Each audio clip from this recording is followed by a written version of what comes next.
Mackenzie, what are you doing? Potatoes, Sergeant. Always potatoes. Weeks and weeks of potatoes. You do know that we docked this morning, and that the rest of the battalion is waiting on the key for you? No. Where are we docked, Sergeant? We're in India! Now get dressed!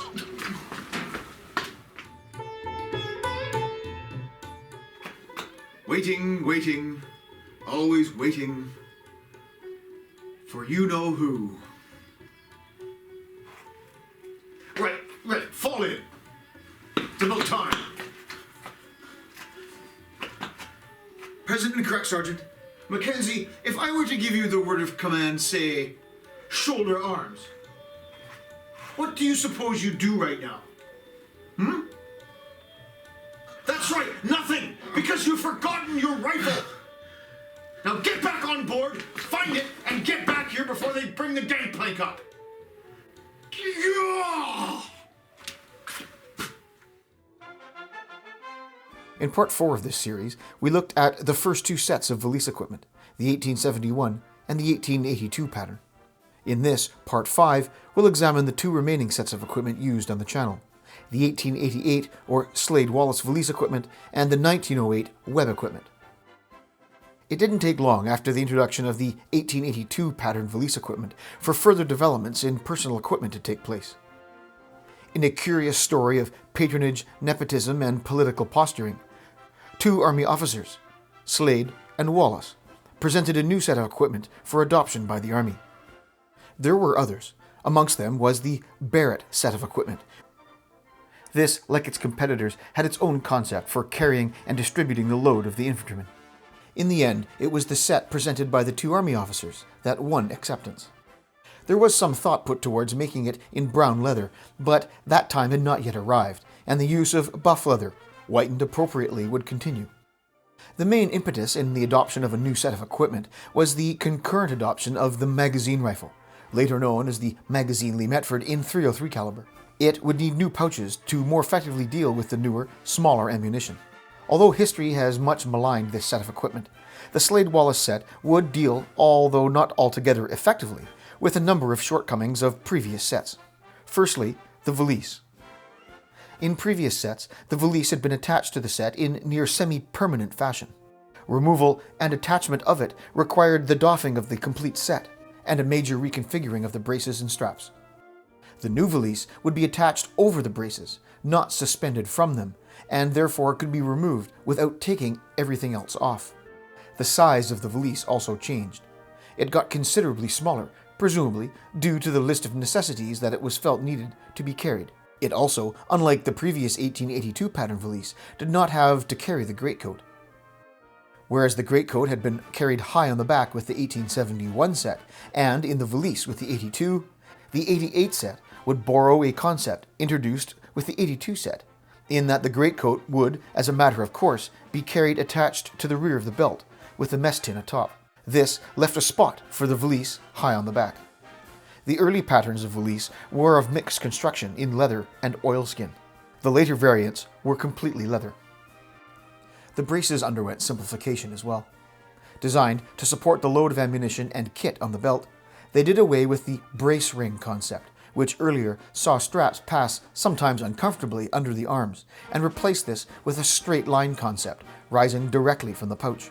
These would then cross in the center of the back and be attached with buckles to the rear of the belt, thus supporting the weight of any kit carried there.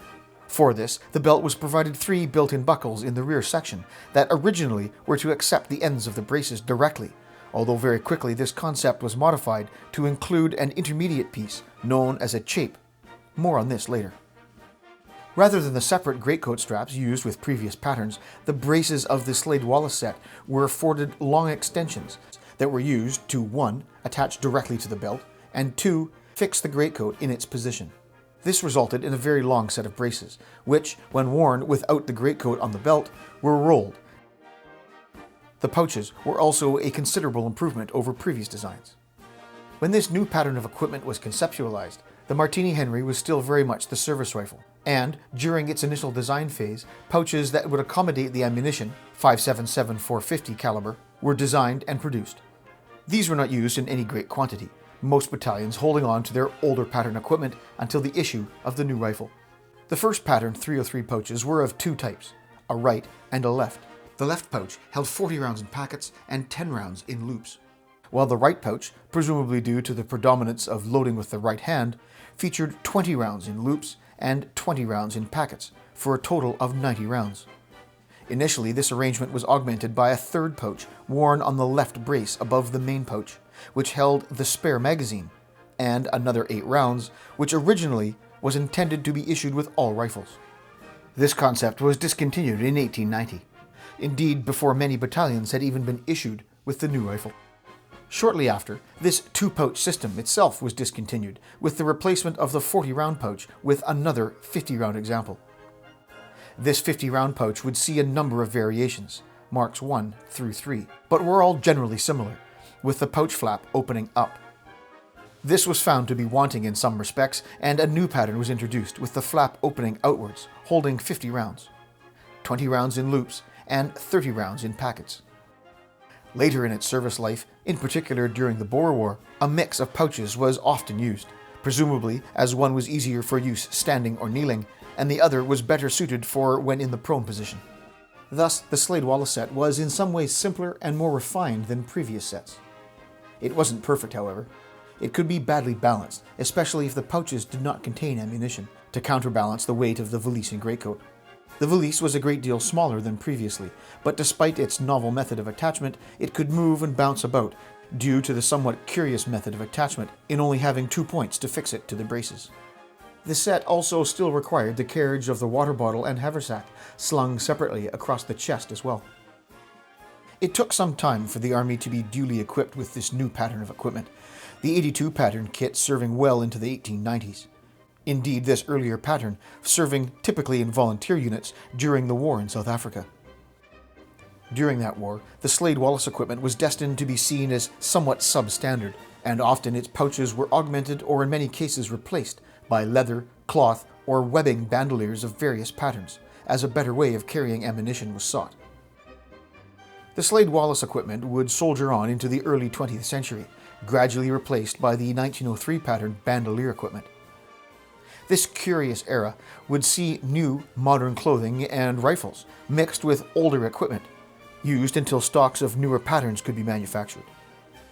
In this picture, from the 1904 timeframe, we see two men wearing the newly issued universal service dress, the infamous peakless Broderick cap introduced in 1902, with the, by now, old Slade-Wallace equipment and the old leather leggings used since Victorian times.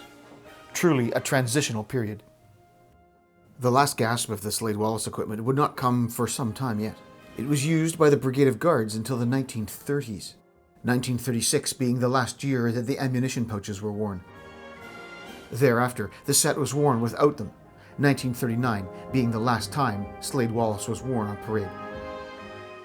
My set of Slade-Wallace came from IMA, although they apparently haven't stocked it for quite some time.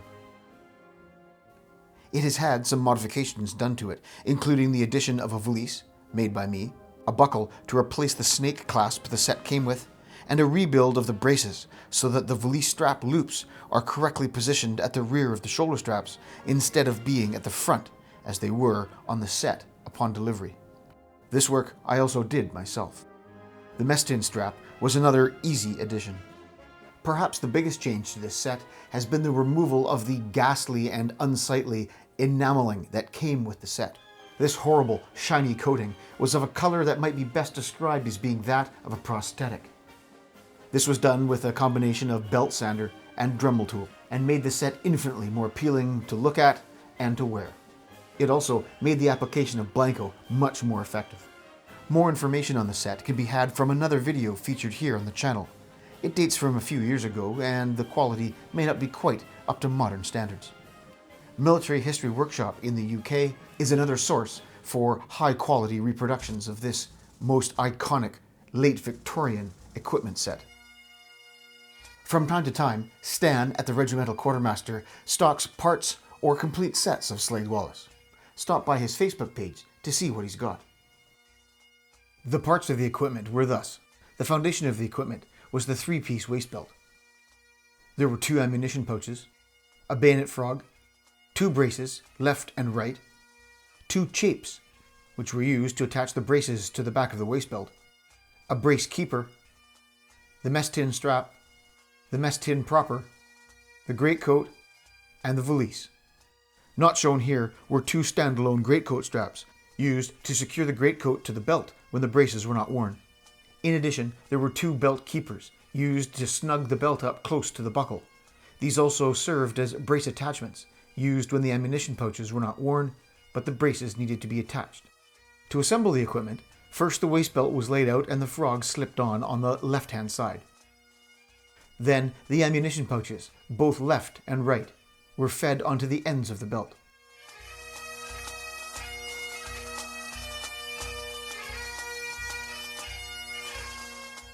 To prepare the belt for the acceptance of the brace ends, the 3 metal loops were pulled out of their sockets in the middle section of the belt. Following this, the chapes were inserted into the outside pair of buckles. This was done from the belt's outside face, with the ends of the chapes passing down the back of the belt. Shown here from another angle, the inside of the belt. The next step was to attach the braces. These came in left and right, with the curved side of the center section forming the inside edge of the respective side, the one indicated here being the right-hand brace.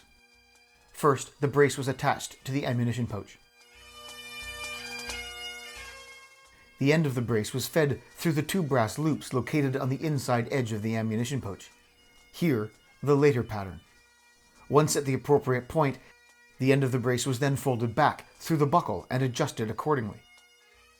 The running end of the brace was fed back through the gap between the 2 shanks. Before attaching the rear end of the brace, it was fed first through the brace keeper. The rear end of the brace was fed through the buckle of the chape, as shown here, and adjusted accordingly. This whole process was repeated with, in this case, the left-hand brace. It was important to ensure that the same amount of adjustment had to be left on both sides.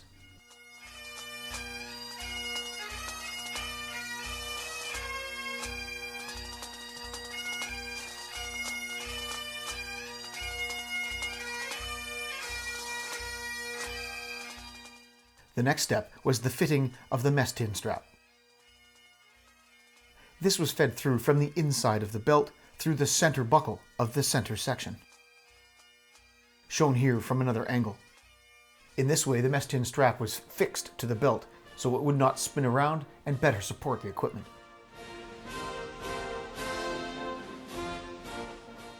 Once the mess tin strap was secure in its buckle, its end was fed through the brace keeper.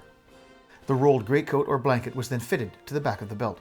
Its top edge was placed in line with the top edge of the belt, not above or excessively below.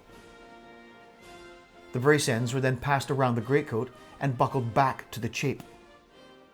Shown here from a different angle, we can see that the brace end is passed through the lower side of the buckle.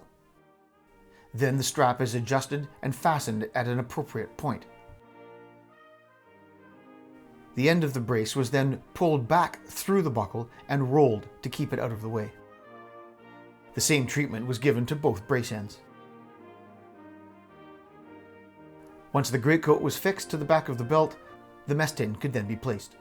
Seated squarely between the brace ends, the mess tin strap was then passed through the attachment points on the cover and mated with its end from around the bottom edge of the greatcoat.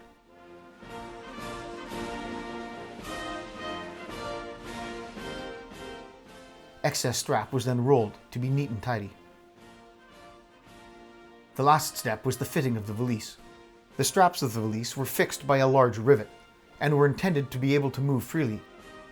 Positioned above the mess tin, the valise straps were then fed through the D-rings located on the braces.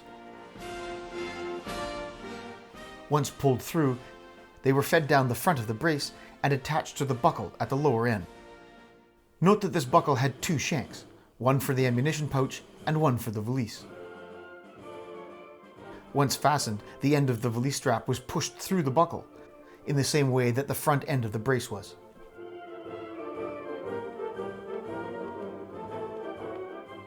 The bayonet and scabbard were then placed in the frog, and its small strap and buckle done up to secure them there. When the greatcoat was not worn, the ends of the braces were rolled thus. First, the end of the brace was passed through the lower part of the buckle on the chape, shown here from another angle. It was pulled most of the way through, leaving a small loop. The remaining end of the brace was then rolled up tightly and placed within this loop.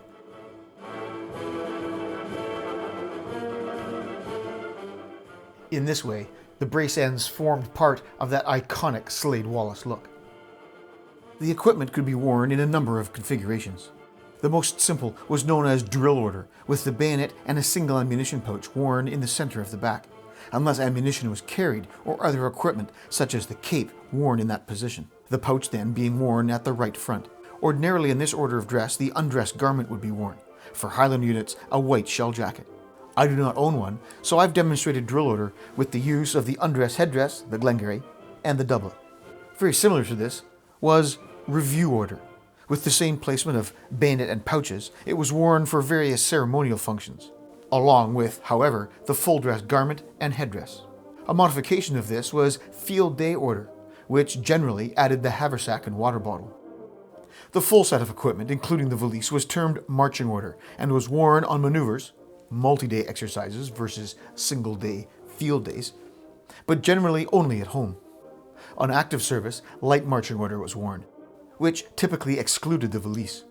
Variations of this were also common, with the absence of the greatcoat or even the mess tin. When the greatcoat was worn, the mess tin could either be strapped to the back of the belt or strapped to the underside of the valise, as shown here. The aftermath of the Boer War saw many changes implemented in the British Army: tactics, uniforms, weapons, and equipment. During that war, two things, amongst the many that became salient, charger-loading rifles and the somewhat lackluster performance of the Slade Wallace equipment, came to the forefront.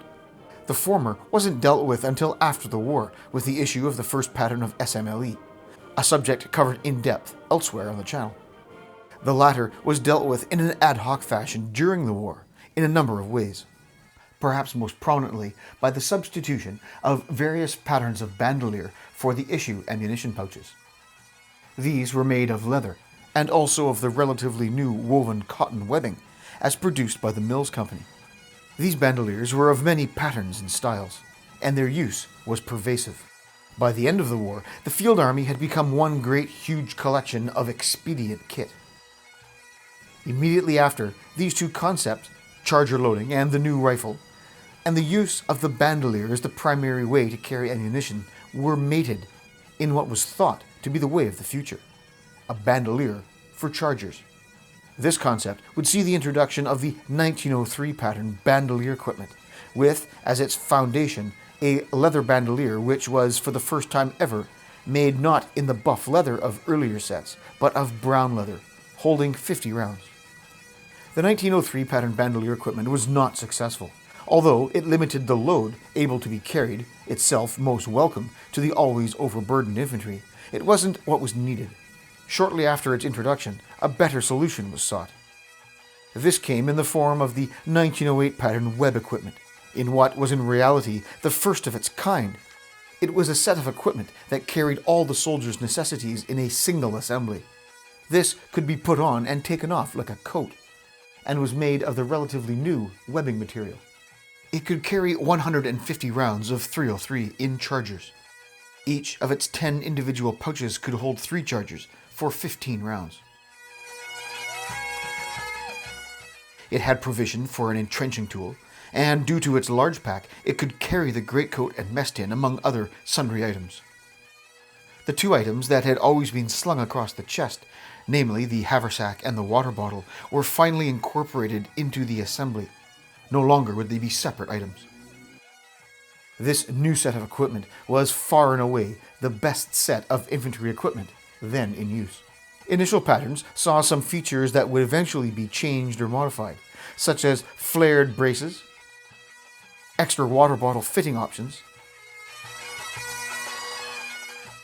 and a water bottle with a flared spout, and so on. By 1914, some of these features had been simplified or replaced, but early war photographs can sometimes show these early patterns of equipment. Apart from the material used, cotton webbing woven in sometimes highly complex designs, another novel concept was the use of what were known as twig buckles. These novel brass buckles, used throughout the set in varying sizes, worked well with the webbing material and gave the ability to adjust and release straps very quickly.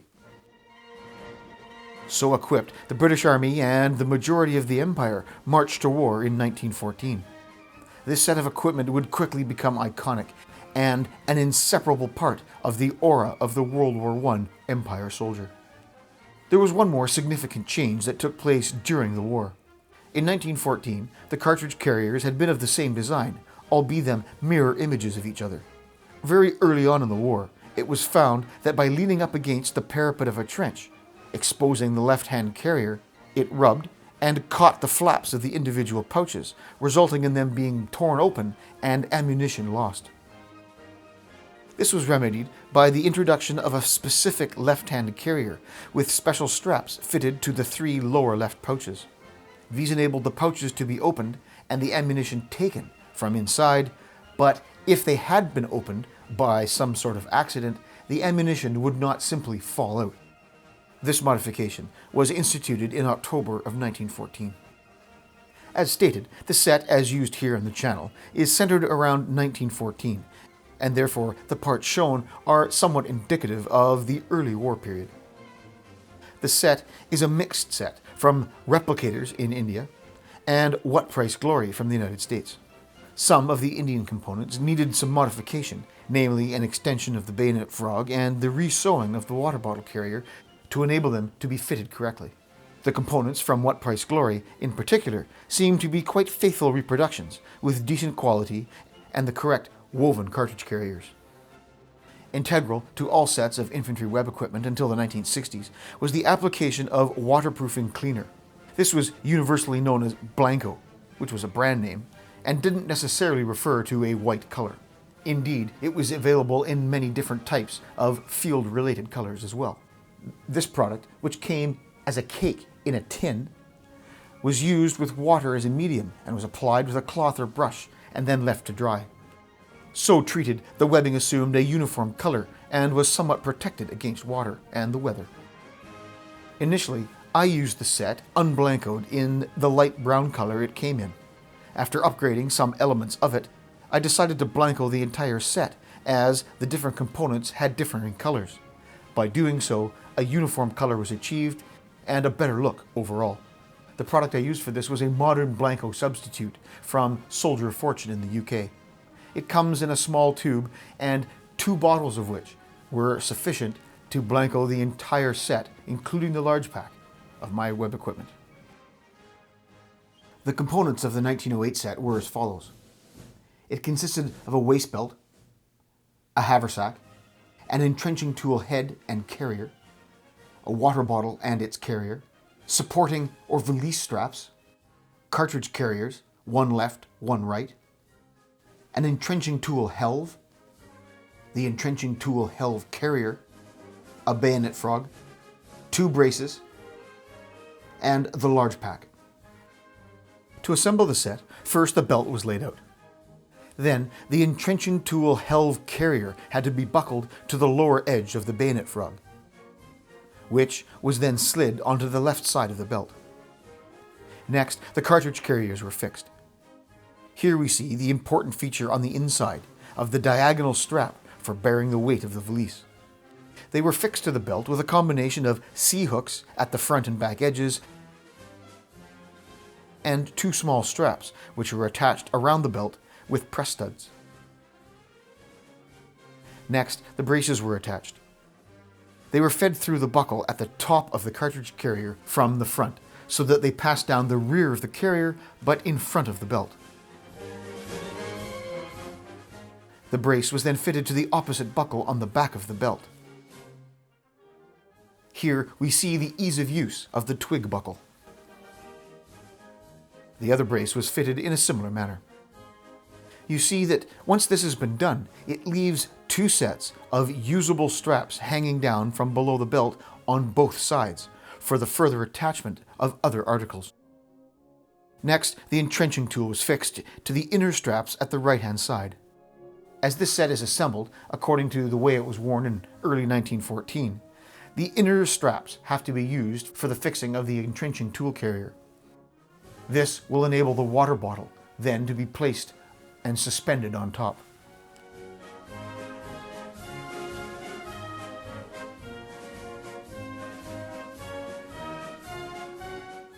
Using a very similar concept, the haversack was attached to the left-hand side of the belt.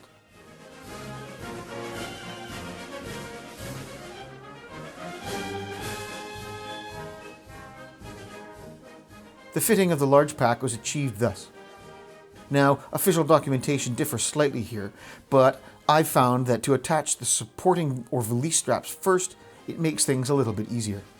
By feeding them through the angled loops on the bottom face of the pack, they are then crossed on the outside and buckled to the 1-inch twig buckles behind the top edge of the pack.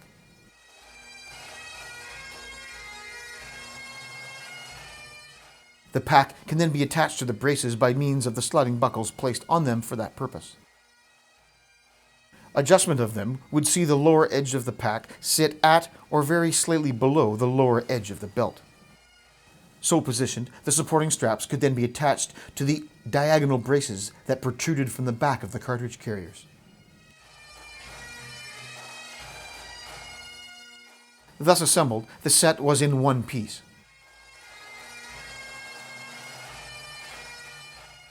All that remained was to fit the bayonet and scabbard,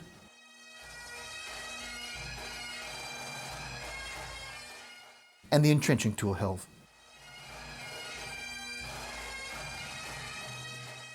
Here we see the method of closing the waist belt using the double twig buckle.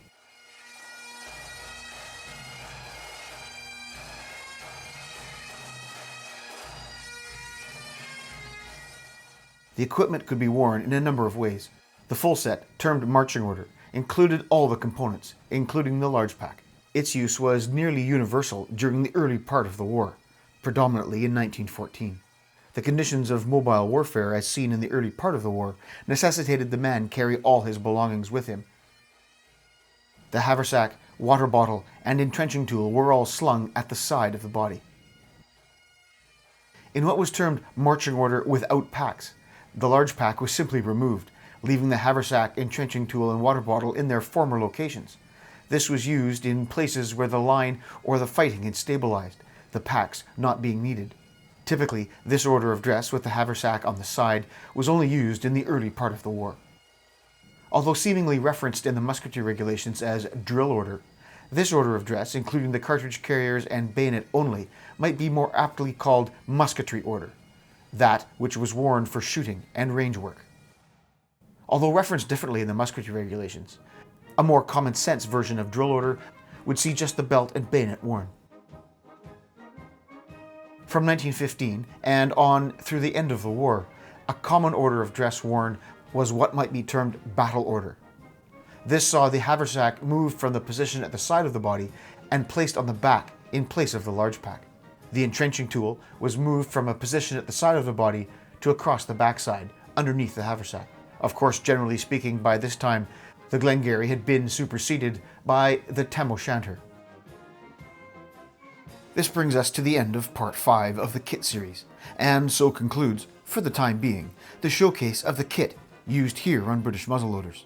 Now, undoubtedly there will be more additions to the wardrobe, and when that happens, I'll ensure to update you all as I continue to answer that question, where did you get your kit?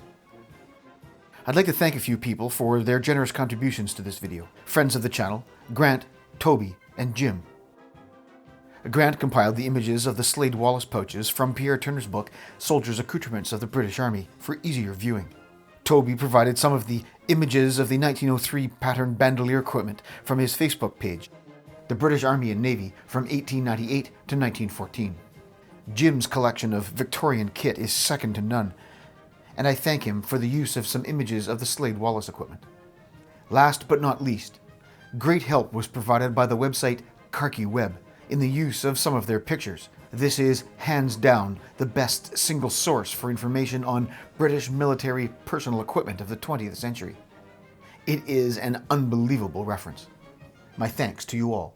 If you'd like to support the channel, please stop by our Patreon page. The link is in the description below.